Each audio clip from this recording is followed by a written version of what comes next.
साथियों नमस्कार, मैं राधेमणा राजस्थान युवा बेरोजगार महासंघ। साथियों इस वीडियो के माध्यम से मैं बात करूंगा जो अभ्यर्थी राजस्थान कर्मचारी चयन बोर्ड की जो एलडीसी की भर्ती है उसकी विज्ञप्ति का इंतजार कर रहे हैं। साथियों वो चाहते हैं कि इस भर्ती में क्या प्रोसेस होता है, इस भर्ती में क्या काम करवाया जाता है और इस भर्ती का ग्रेड पे क्या है और किस तरह से आगे की प्रोसेस क्या होगी। सीईटी के माध्यम से एग्जाम होगी, उसके बाद में क्या सिलेबस होगा, सिलेबस होने के बाद में कैसे चयन होगा, कितनी प्रतिशत कट ऑफ जाने की उम्मीद है। साथ ही उसके बाद में टाइपिंग इफिशियंसी और फिर उसके बाद में टाइपिंग का रिजल्ट आएगा। फिर उसके बाद में जो भी प्रोसेस होता है पूरा इस वीडियो के माध्यम से मैं उपलब्ध कराना चाहता हूं। और जिन अभ्यर्थियों के सीईटी में अंक कम हैं या फिर जिन अभ्यर्थियों का टारगेट नहीं है एलडीसी का, उन अभ्यर्थियों के लिए चाहे ये वीडियो महत्वपूर्ण हो या ना हो, परंतु जिन अभ्यर्थियों का लक्ष्य है एलडीसी बनना, कनिष्ठ सहायक और लिपिक ग्रेड सेकेंड, ये दो अलग अलग पद हैं, इनके नाम हैं। तो साथियों जिनका लक्ष्य है कि हम इस भर्ती में चयन लेंगे, एलडीसी के पद पर हम कार्य करेंगे, उन अभ्यर्थियों के लिए बहुत ज़्यादा वीडियो बहुत ज़्यादा महत्वपूर्ण है, क्योंकि बहुत ज़्यादा डीपली मैं आपको पूरा प्रोसेस समझाऊंगा। क्योंकि बहुत सारे अभ्यर्थी हैं जिनका श्योर है कि हम एलडीसी का जो हमारा सीईटी में चयन हो जाएगा, सीईटी की जो एलडीसी की भर्ती है उसमें चयन हो जाएगा और हम अच्छे स्कोर के साथ में इस भर्ती में सिलेक्शन लेंगे। ये उनका दृढ़ निश्चय है और वो बिल्कुल इसको लेकर निश्चिंत है और उनका जो लक्ष्य है वो मजबूत है। उन अभ्यर्थियों के लिए बहुत ज़्यादा वीडियो बहुत ज़्यादा मोटिवेशनल और बहुत ज़्यादा इम्पोर्टेंट है। साथियों सच बता रहा हूँ कि ये भर्ती है, इसके बारे में जो महत्वपूर्ण जो जानकारी है इस वीडियो में बहुत शानदार जानकारी आपको मिलेगी।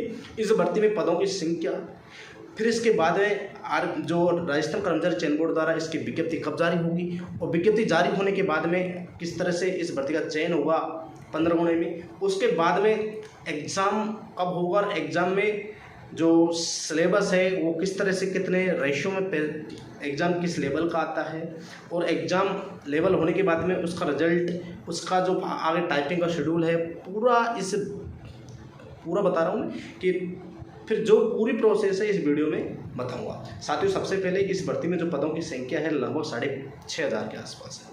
6,500 में लगभग 620 पद हैं वो शासन सचिवालय के होने वाले हैं। आपके लिए बड़ी खबर है कि शासन सचिवालय के जो 620 पद हैं वो शासन सचिवालय के होने वाले हैं। उनमें से जो 423 पद हैं उनकी वित्तीय स्वीकृति मिल चुकी है। 423 पदों की वित्तीय स्वीकृति मिल चुकी है और बाकी के जो पद हैं उनको फाइनेंस में भेजा गया है।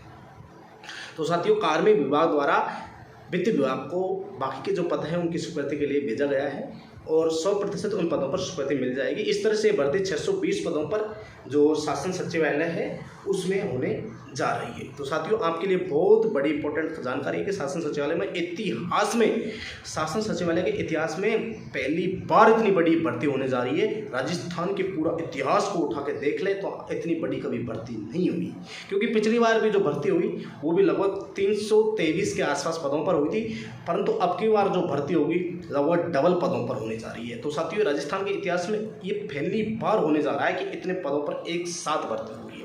अब साथियों आपके लिए खुशी की बात यह है कि ये जो भर्ती है इसको लेकर राजस्थान कर्मचारी चयन बोर्ड इस भर्ती का आयोजन करवाएगा। साथ ही सीईटी के 15 गुणे के अंदर जो अभ्यर्थी आएंगे उनके माध्यम से इस भर्ती में आवेदन किया जाएगा। साथ ही मैं बताना चाहता हूं कि अधीनस्थ विभागों के लगभग 5,500 से 6,000 पद, 5,500 के आसपास 6,000 के आसपास उनके पद हैं और लगभग आरपीएससी के जो पद हैं वो लगभग 50 के आसपास पद हैं, 50, 60, 70 के आसपास। तो साथियों 50 के आसपास वो पद हैं और इस तरह से ये टोटल पदों की संख्या ना 6500 पदों होने की पूरी संभावना है। तो साथियों राजस्थान कर्मचारी चयन बोर्ड लगभग 6500 पदों का विज्ञापन जारी करेगा और आप उसमें आवेदन कर पाएंगे जो अभ्यर्थी 15 गुणे में चयनित हो रहे हैं, जो सीईटी +2 की एग्ज़ाम लगी थी उसके अंतर्गत। तो साथियों ये हो गया आपका विज्ञापन से संबंधित। आवेदन करेंगे आप, ऑफिशियल बात है, वो एग्ज़ाम जो आपको फरवरी के माह में जो बता रखी है प्रस्तावित है उसी समय पर होगी। और अब इस भर्ती का जो ग्रेड पे है वो 2400 होता है, 2400, यानी कि आपको शुरू में जो आपको 2 साल तक जो सैलरी मिलेगी ना वो मात्र 13,000 कुछ रुपये मिलेगी। तो साथियों शुरू की 2 साल तक आपको 13,000 रुपये के आसपास मिलेंगे। फिर उसके बाद में आपको लगभग 28,000 रुपये के आसपास, 27 से 28,000 के आसपास, फिर बाद में आपको 2 साल प्रोबेशन कंप्लीट होने के बाद में आप स्थायी हो जाएंगे, उसके बाद में आपको वो सैलरी मिलेगी। अब साथियों उसके बाद में एलडीसी के बाद में आपका 3-4 साल बाद में प्रमोशन होता है यूडीसी के पद पर, उसका ग्रेड पे 2800 रहता है। उसके बाद में आपका प्रमोशन, नेक्स्ट प्रमोशन हुआ तो सहायक प्रशासनिक अधिकारी होता है वो 3600 ग्रेड पे। फिर उसके बाद में अगला प्रमोशन होता है। तो साथियों इस तरह से फिर ऐसे प्रमोशन होते जाएंगे। सहायक के बाद में अतिरिक्त प्रशासनिक अधिकारी 4200, फिर अतिरिक्त के बाद में प्रशासनिक अधिकारी, फिर उसके बाद में प्रशासनिक से फिर संस्थापन अधिकारी। इस तरह से पदों का जो आगे का है काफ़ी सारे, इसमें जो प्रमोशन के जो चैनल हैं वो काफ़ी अच्छे हैं। इसमें काफ़ी सुधार को लेकर भी कुछ दिन पहले ही कर्मचारियों ने महापड़ाव डाल रखा था, उसमें हमने पूरा सहयोग किया और पूरा सहयोग मेरा रहा है, क्योंकि मैं काफ़ी दिन तक उसमें हर संभव मैंने प्रयास किए थे। परंतु सरकार ने कुछ मांगे मानी, कुछ नहीं मानी, और सितंबर तक मांगे मान ली जाएगी। अब साथियों मैं बात करता हूँ इसका जो एग्ज़ाम पैटर्न है। एग्ज़ाम पैटर्न ये है कि जो 5 सब्जेक्ट आएंगे इसमें हिंदी, इंग्लिश, मैथ, साइंस और जीके, 2 पेपर होंगे। पहले में जैसे मैथ, साइंस और जीके, दूसरे में हिंदी और इंग्लिश रहेगा। इस तरह से ये 5 सब्जेक्ट हैं और 2 भागों में इनको बांट दिया गया है। दोनों भागों में 40% लाना अनिवार्य है। यदि आपके दोनों पेपरों में हर पेपर में 40% अंक नहीं आते हैं तो आपको बाहर कर दिया जाएगा। तो साथियों इस तरह से जो कट ऑफ रहती है टाइपिंग के लिए 3 गुणे अभ्यर्थियों को चयन किया जाता है। उसमें कट ऑफ लगभग जैसे एसटी की 100 क्वेश्चन के 100 मतलब 50% के आसपास, फिर 60 ऐसे 65 के आसपास, 60-70 के आसपास जो जनरल की कट ऑफ रहती है। और फाइनल कट ऑफ क्योंकि 100 नंबर का इसमें 100 अंक का इसमें 50 अंक की टाइपिंग और 50 अंक की एफिशिएंसी होती है। हिंदी और इंग्लिश की टाइपिंग करवाई जाती है। एफिशिएंसी कंप्यूटर के बारे में जो कंप्यूटर का जो MS वर्ड है इसके बारे में MS वर्ड पर कोई भी काम करवाया जा सकता है।